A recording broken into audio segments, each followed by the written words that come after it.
नमस्कार. मिडनाईट मॅनिया या आपल्या चॅनेलवरती तुमच्या सगळ्यांचं पुन्हा एकदा स्वागत आहे. आपला व्हिडिओ खूपच लेट झाला आहे, पण खूप दिवसांनी मी तुमच्यासाठी घेऊन आली आहे एक नवीन, थरारक आणि अंगावर काटा आणणारी सत्य घटनेवर आधारित एक भयकथा.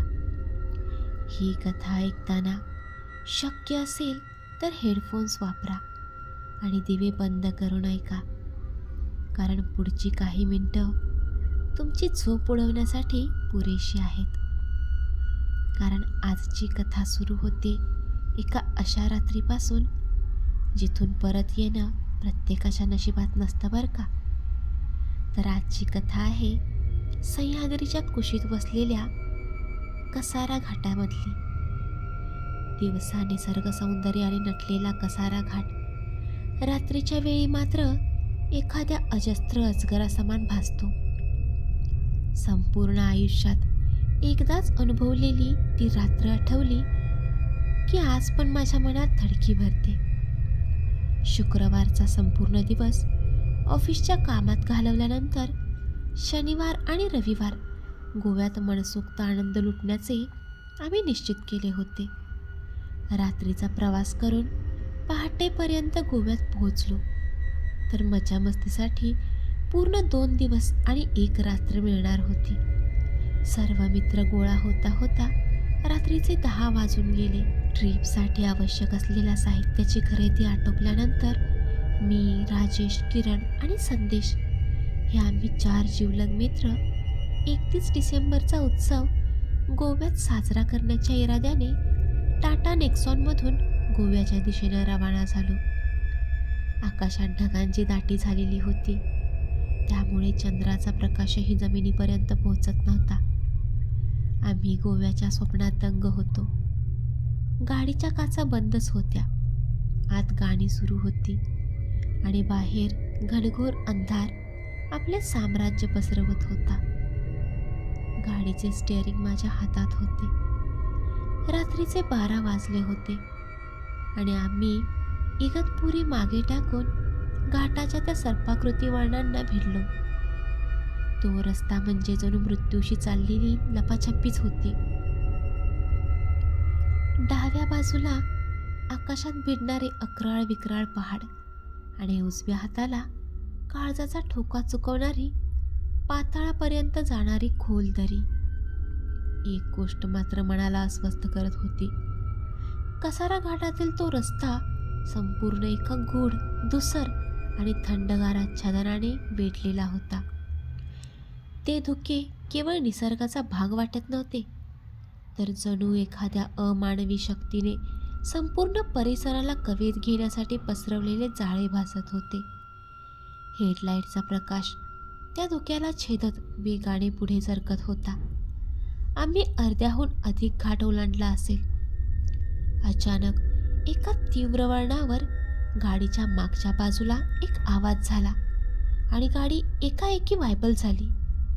स्टिअरिंग माझ्या हातातून निसटता राहिलं. अरे बापरे, काय झालं? संदेश ओरडला.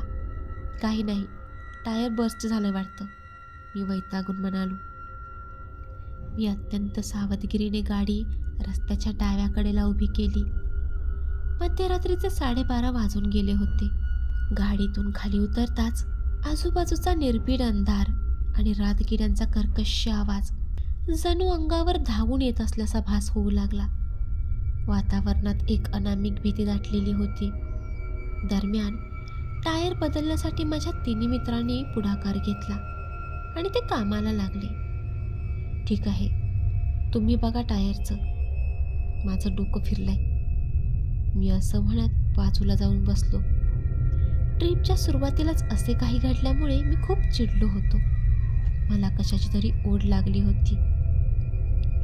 डिक्कीमधून मी विस्कीची बाटली आणि ग्लास बाहेर काढला. मी गाडीपासून काही अंतरावर रस्त्याच्या उजव्या बाजूला असलेल्या दरीच्या जुन्या दगडी कठड्यांवर जाऊन विसावलो.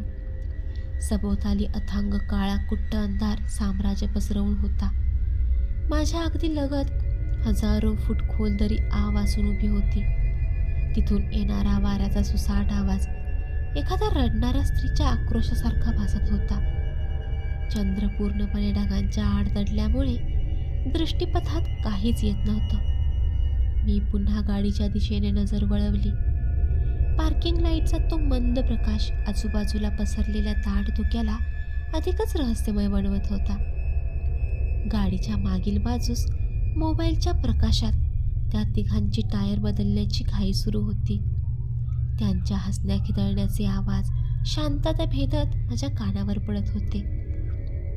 अंगाला टोचणारा गार वारा झोंबू लागला तसे मी बाटलीचे टोपण उघडले. स्कॉचचा तो हवा हवासा वाटणारा सुगंध वातावरणात दरवळला. मी घाईघाईने पहिला पेक तयार करून त्याचा एक घोट घेतला. दारूचा तो घोट घशाखाली उतरताच शरीरात उबदारपणा जाणवू लागला आणि मनाला थोडा आधार मिळाला. एक घोट घेत मी सभोवतालचा कानोसा घेऊ लागलो. मधूनच एखादा अवजड ट्रक रस्त्यावरून धडपडत निघून जात होता. मात्र तो गेल्यानंतर पुन्हा तोच भयान सन्नाटा सर्वत्र पसरत होता. पाहता पाहता मी दुसरा पेक संपवून तिसरा भरला. इतक्या दरीच्या बाजूने खालून काहीतरी आवाज करत असल्याचा मला भास आला. मी लगेच मोबाईलचा फ्लॅश सुरू करून त्या दिशेने प्रकाश टाकला. परंतु त्या अंधुक प्रकाशात काहीच दिसणे शक्य नव्हते. कदाचित निसर्गानेच माझ्या मनातील अस्वस्थता ओळखली असावी, कारण त्याच क्षणी चंद्राला झाकणाऱ्या ढगांनी आपली जागा सोडली आणि चंद्र पुन्हा लख्ख प्रकाशाने उजळून निघाला. त्या शीतल चांदण्यात आता खालील दरी मला स्पष्ट दिसू लागली. तिथे फक्त दाट झाडी पसरलेली होती. मी वाकून खाली नीट निहाळण्याचा प्रयत्न करत होतो. तेवढ्यात अचानक कोणीतरी माझ्या खांद्यावर हात ठेवला. मी दचकून मागे पाहिले तर तो राजेश होता. काय रे, आटोपलं का काम? मी स्वतःला सावरत हातातील ग्लास एका घोटात रिकामा केला आणि बाजूला ठेवत त्याला विचारलं, चाललंय त्यांचं काम. मलाही मद्यपानाची तीव्र इच्छा झाली म्हणून तुझ्याकडे आलो. तो माझ्या शेजारी बसला. त्याचा आवाज विलक्षण जड आणि थकलेला वाटत होता. काय, मद्यपानाची इच्छा झाली? हा हा हा, कुठून सुचतात रे तुला असे शब्द? पण असा धापा का टाकतोयस? एका टायरच्या कामातच दमलास की काय? टायरचे नट काढताना तो थकला असावा असा तर्क करून मी हसत हसत त्याला विचारले, लवकर पेक बनवून दे, घशाला कोरड पडली आहे. तो अतिशय कोरड्या आवाजात म्हणाला. मी आश्चर्याने त्याच्याकडे पाहत आम्हा दोघांसाठी एक पेक तयार केला. त्याने समोरचा पेक एका धामात रिकामा केला. अजून एक. रिकामा ग्लास पुढे करत तो म्हणाला.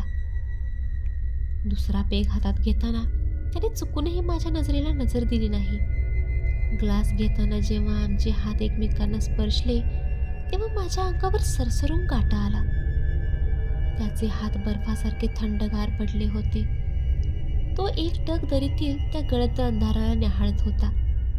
दरम्यान चंद्राला ढगांनी पुन्हा एकदा आपल्या दाट आच्छादनाखाली घेतले होते. नशेत मी त्याच्या त्या विचित्र वागण्याकडे फारसे गांभीर्याने पाहिले नाही. माझे 4 पेग होत आले आणि त्याचे 2. अचानक गाडीकडून संदेशचा आवाज आला. अरे, निघायचं का? झालंय काम. चल राजेश, निघू आता. उद्या आणि परवा गोव्यात हेच करायचं आहे. असे बोलत मी 4था पेग संपवून सर्व लवाजमा उचलला. राजेश मात्र हातात रिकामा ग्लास पकडून दारीकडे बघत तिथेच बसून होता. राजेश, आवर पटकन, गाडी तुला चालवायची आहे. माझे 4 पेग झालेत, त्यामुळे मी आता मस्त झोपणार आहे. बोलत मी त्याला गाडीकडे लवकर येण्याची खूण केली आणि स्वतः गाडीपाशी आलो. किरण आणि संदेश मागच्या सीटवर बसून आमच्या येण्याचीच वाट बघत होते. मी पुढच्या सीटवर जाऊन बसलो. गाडीच्या आजूबाजूला धुके वाढायला लागले होते. मी डोळे बंद करून डोके मागच्या बाजूला टेकवले आणि राजेशची वाट बघत पडून राहिलो. राजेशची कशी मजा आली ना. घोड्यावर बसवून सगळे काम त्याच्याकडून करून घेतले. मागे दोघेजण एकमेकांच्या हातावर टाळ्या देत बोलत होते. 2 मिनिटं झाली असतील. राजेशला आवाज द्या रे, अजून येतोय का नाही हा? एकतर आजूबाजूला सगळीकडे धुके दाटून आले आहे काहीच दिसत नाहीये. मी वैतागून म्हणालो, येईल रे, लघवीला गेला आहे तो. त्याला घोड्यावर चढवून त्याची चांगली हौस केली आम्ही, संदेश म्हणाला आणि किरणकडे बघून दात काढू लागला. तेवढ्यात माझ्या शेजारच्या खिडकीवर टकटक झाली. बाहेर राजेश उभा होता. काय रे, तू नाही चालवणार का गाडी? राजेशने विचारले. नाही रे, मला चढली थोडी. तुला बोललो ना की तूच बस ड्रायव्हिंगला म्हणून, मी त्याच्याकडे बघत बोललो. तसा राजेश ड्रायव्हिंग सीटवर जाऊन बसला आणि त्याने गाडी सुरूही केली. थोड्याच वेळात आम्ही घाट उतरून खाली आलो. समोर काही अंतरावरच पोलिसांनी नाकाबंदी केली होती. चेकपोस्टवर पोलीस प्रत्येक गाडी थांबवून ब्रीथ ॲनालायझरने तपासणी करत होते. तसे माझे धाबेदार आणले. राजेश, आता आपण गेलो, चांगलाच फाईन लागणार आहे. मी तर फुल आहेच, पण तू पण 2 पेग मारलेस. त्यात मागच्या एकालाही गाडी चालवता येत नाही. मी घाबरून त्याला म्हणालो. राजेशने माझ्याकडे वळून एक विचित्र स्मितहास्य केलं. त्याचे डोळे एकदम स्थिर होते. तू झोप आता, तुला खरंच जास्त झाली आहे, तो माझ्याकडे बघत म्हणाला. तेवढ्यात गाडी ब्रेकेट्सजवळ पोहोचली. पोलीस जवळ आले. एका हवालदाराने राजेशच्या तोंडासमोर मशीन पकडे. फुंकायात, तो जरा कडक आवाजातच बोलला. राजेशने मशीनमध्ये जोरात फुंकर मारली. मी श्वास रोखून धरला होता, पण मशीनवर 0 रीडिंग आले. हवालदाराने तीच कृती मशीन बदलून अजून 2दा करण्यास सांगितले, पण प्रत्येक वेळी रीडिंग 0च येत होते. आईला, मुलं निघाला आत. काच खाली केले आतून दारूचा वास आला, पण ड्रायव्हर मात्र नील. अरे अभिमन्यू, कुठे या कौरवामध्ये अडकला आहेस तू? पुढे जाऊ, तू पण पिऊ नकोस, सगळीकडे चेकिंग सुरू आहे. पोलीस हवालदार राजेशकडे बघत हसत हसत बोलले आणि त्याने आम्हाला जाण्याची खूण केली. गाडी थोडी पुढे गेल्यावर मी सुटकेचा निश्वास सोडला, पण माझ्या डोक्यात चक्रावून टाकणारे विचार सुरू झाले. काय कमाल आहे राजेश, तू तर आत्ता माझ्यासोबत बसून 2 लार्ज पेग प्यायलास, तरी मशीनमध्ये कसं काय नाही आलं? माझी तर आपण ड्रंक अँड ड्राईव्हमध्ये पकडले जाणार या भीतीनेच उतरून गेली होती. गाडीत शांतता पसरली.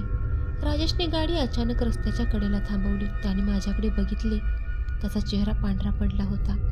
काय बोलतोयस तू? मी कधी पिलो तुझ्याबरोबर? राजेशने विचारले. माझे डोके सुन्न झाले. अरे, असं काय विचारतोयस? टायर बदलताना तू आला होतास ना माझ्याकडे कठड्यावर, आपण दोघे सोबतच तर प्यायलो. माझं बोलणं ऐकून मागे बसलेली किरण आणि संदेशही चमकले. संदेश ओरडला. वेडा झालास का तू? तुला चांगलीच चढलेली दिसते. आम्ही तिघे पण टायर बदलत होतो. राजेश आमच्यासोबतच होता. खरे तर तोच टायर बदलत होता, आम्ही फक्त उभे होतो. त्यामुळे तो एकदाही गाडीपासून लांब जाण्याचा प्रश्नच नाही. तुम्ही तिघे मिळून माझी टिंगल करता आहात का? मी त्यांच्यावर चिडत विचारले. नाही रे, खरंच सांगत आहोत. तू बाटली घेऊन गेला आणि आम्ही राजेशला तो कसा गाडी चालवण्यात तुझ्यापेक्षा जास्त हुशार आहे असे म्हणून हरभऱ्याच्या झाडावर बसवले. तेव्हा त्यानेच तर टायर बदलले आणि आम्ही फक्त त्याला जे हवं ते देत होतो. किरण दात काढत म्हणाला. हे ऐकून तर माझ्या पायाखालची जमीनच सरकली. शरीरातून एक थंड लहर धावून गेली. जर राजेश माझ्यासोबत नव्हता तर मग तो कोण होता? तो हुबेहूब राजेश सारखाच दिसत होता. त्याचे कपडे, त्याची शरीर यष्टी, पण त्याचे हात मात्र बर्फासारखे गार होते. मी ज्याला दारू पाजत होतो तो माझ्या शेजारी बसून दरीकडे बघत होता. म्हणजे तो राजेश नव्हता तर मग होता कोण तो? घाटातल्या त्या भीषण काळोखात माझ्यासोबत दुसरंच कोणीतरी बसून दारू पित होतं. खरं तर या विचाराने माझं डोकं सुन्न झालं होतं. मी राजेशला निघण्याची खूण केली. तिघेही मला जरा जास्तच झाली या आविर्भावात एकमेकांना टाळ्या देऊन हसत होते. गाडी वेगाने गोव्याच्या दिशेने निघाली. मी घाबरून मागे वळून पाहिले. ज्या घाटातून आम्ही खाली उतरून आलो तिथे फक्त दाट धुके आणि भयान शांतताच होती. त्या रात्री कसारा घाटाने मला त्याच्या एका अतृप्त रहिवाशाची ओळख करून दिली होती. कसारा घाटाविषयी खूप साऱ्या कथा ऐकल्या तर होत्याच, पण अनुभवली पहिल्यांदाच होती. आणि हा अनुभव आता आयुष्यभरासाठी माझ्या सोबत राहणार होता.